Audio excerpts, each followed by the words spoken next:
Jamandy52 here once again. I'm really excited, so I wanted to make this commentary and talk about some of the latest developments that Jagex have been working on. Botany Bay. So I have some mixed feelings about the fact that Jagex have created a sort of interactive piece of content for this, and some of you have heard my negative opinions about it already. Basically I have nothing to say about it that hasn't already been said, but I'm willing to let the content actually come out before I judge it too harshly. I do feel that I understand Jagex a bit better after watching the live stream. If you haven't seen it yet, you definitely should. They answer a lot of questions, clarify a lot, and they actually present something that I, as a player, value very much: hope. A lot of us play RuneScape for hope, whether you know it or not. Hope that the updates will bring fun, new, exciting content. Hope that the God Wars bosses will drop amazing loot. Hope for the elusive Third Age with our clues. Hope for the stability in an item for merching, etc. I feel as a player that I can once again realistically hope for an end to bots. I don't mean the end of bots the same way as I meant before either. If the bans are as quick as BotWatch is described, I hope it deters a lot of legitimate players from turning to bots, and creates a lot of pain on the gold buying market. I expect to still see the Slayer bots trying to steal my resources, but I also expect them to get banned quickly, and be forced to create brand new accounts, which will then have to train and hopefully never reach the combat levels for some of the higher combat and Slayer leveled monsters. Jagex has restored my hope this go-round in a different way than the last bot nuke.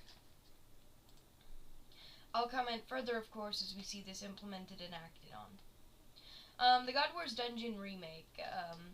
Being as busy as I've been of late, I haven't been able to fully experience this content, but I did go to Sarah God Wars this weekend.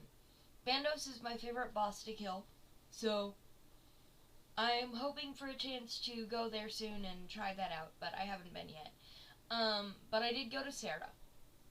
So going in, I noticed the graphical changes and I liked it while I was getting like my kill count, but the boss room was really difficult to see in.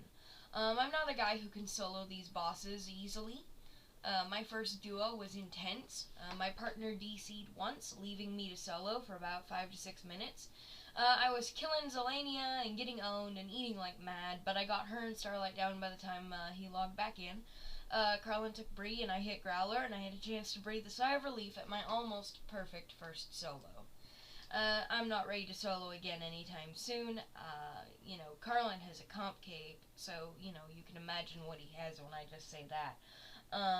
I barely have 85 summoning, no overloads, I have crap gear, so yeah, you can see why I don't want to solo. Anyway, after we left, I checked my adventure log, and I saw that we got a Godsword 3, a Godsword Shard 3.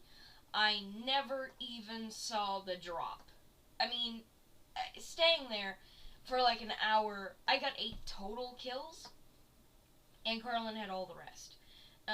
So out of those 8, one of those was the Godsword 3. Now, I'm assuming that this is because of the floor color. I mean, I kept clicking and checking stuff, but nothing. And there's like, it makes you look like there's these little Godsword pieces, both in the room you get kill count, plus in the God Wars boss room. We left with 255k worth of loot. It would have been like 400k, but whatever. Carlin was nice, he let me keep it all anyway. So I liked the inside where you get to kill, where you get your kill count a lot better than it was before. It's less bright, it's even visually stimulating, it's easier on the eyes. I actually want to go there for like Slayer tasks and stuff now. But I had difficulty with the boss room. Hopefully I'll be able to enjoy it more next time and be able to pay better attention in whatever boss we go to. And no, we didn't get any other shiny loot. So we talked about a bit about what has just recently come out. Now I want to talk about what's coming up to new quests. There's very little info known about them. One of them will take place in Al Kharid. That'll be fantastic. The other... Sorry, it's like 6 in the morning. I'm still tired. But the other one we know very little about. What I do know, though, is that I'll do them straight away to keep the cape. It's what you have to do when you have a quest cape, and as annoying as it's gonna be, I'm just gonna do it because I don't want to see my quest build up that big, like having 30 at once ever again. But the thing is, the thing that I'm most excited about is the challenge system. the challenge system is basically going to be this notice board in Berthorpe, run by this, in Mod Lino's words, is grumpy guy who basically has to do, like, counting inventory all day. And because he's been injured in the Troll War. I actually like the backstory, so that's why I'm mentioning it. Anyway, you're gonna go to this notice board and you'll be able to see, like, certain mini games. Like, I'm gonna assume that, you know, there's gonna be a lot of the more popular ones, maybe even all of them on there. Plus the ability to teleport to them. So, if Stealing Creation, Clan Wars, the White and Red portals, or the Stealing Creation, as well as Barbarian Assault. If those ones are on there, then I think Games Necklaces are going to, like, really tank, and may not actually be worth, you know, having if you can just, like, you know, home teleport to Berthorpe, hit the little notice board, yeah. So anyway, I don't know if it's going to be all of them or what, but anyway, following that, you know, it's going to have a little tab with all the quests that you have to do. I really wish that it would put on all the mini quests. I mean, I know what mini quests I have to do, but I have to, like, go look up a fan site and then see, oh, did I do this? You know, and I have to, like, remember if I did it or not. It would be just fantastic if the mini quests were actually listed. But then, yeah, so,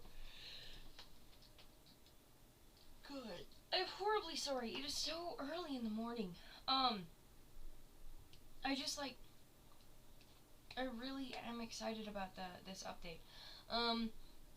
So then following that, we're gonna have the task system, and I have a lot of tasks I haven't done yet. I'm kind of tempted to just go do the ones that I can do now anyway, because it does look like it's gonna be a great big board of all of them randomly sorted and not particular to a particular, diary anymore.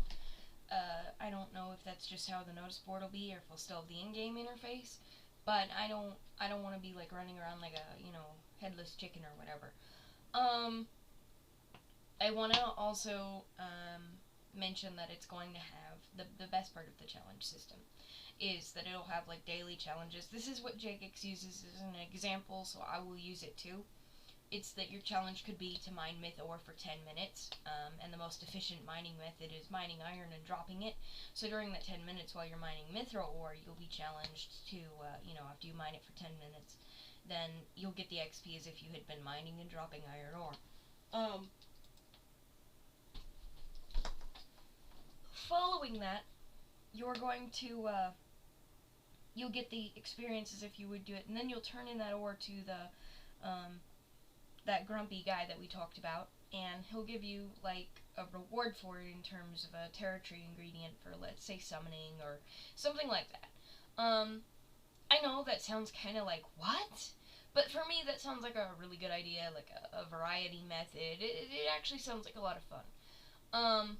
It also sounds to me, and this is going to sound really silly, but a way to, I think it'll affect market prices. I think it might make summoning cheaper, but if more people are, like, mining, you know, say myth, and then not selling it, then it might make mining go up. But I mean, this is just a daily challenge, not a forever thing, so it may not actually have an effect at all.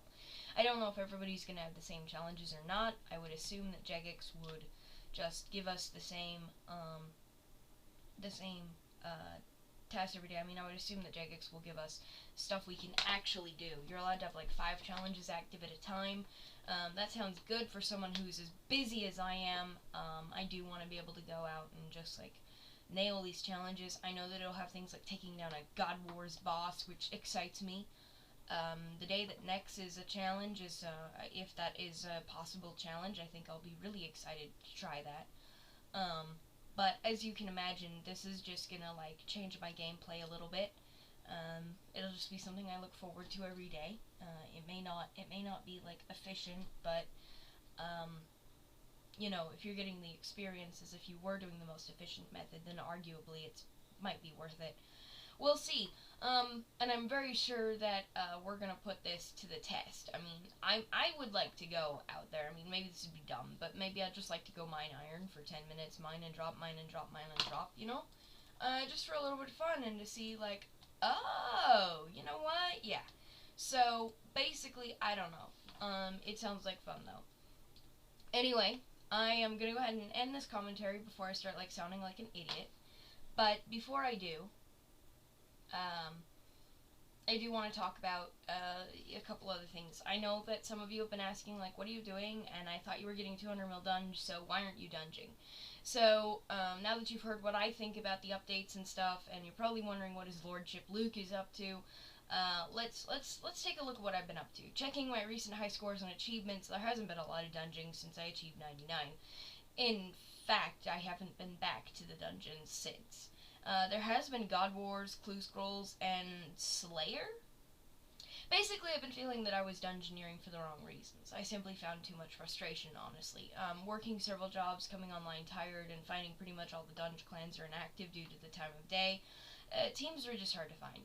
I know if I was in a more USA-friendly time online, it wouldn't be a problem. I would be, just racing through the XP. But right now, honestly, I'm not. And my friends are all starting back to school, and dungeoneering is the last thing on their mind.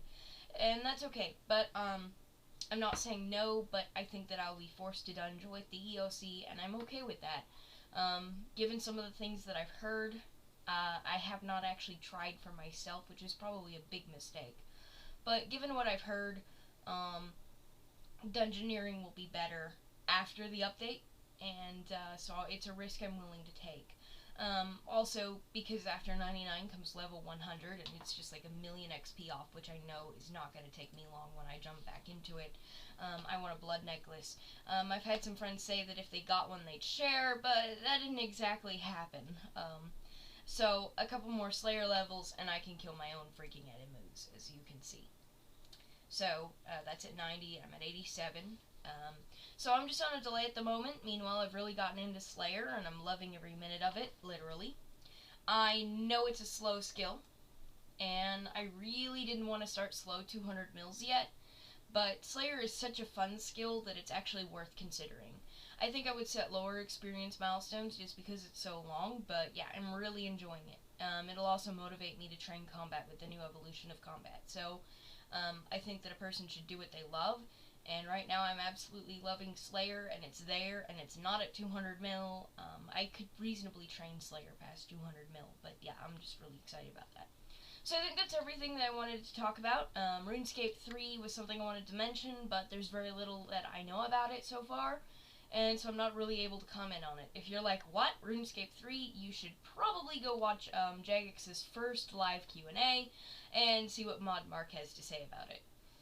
So just so you know, Luke is definitely still around, he's still playing, and I'll probably talk more tomorrow about stuff with the new challenge system. I just want to thank you guys for watching, being loyal subscribers, and for everything that you have done to encourage and support me. Thank you so much, and I will see you tomorrow.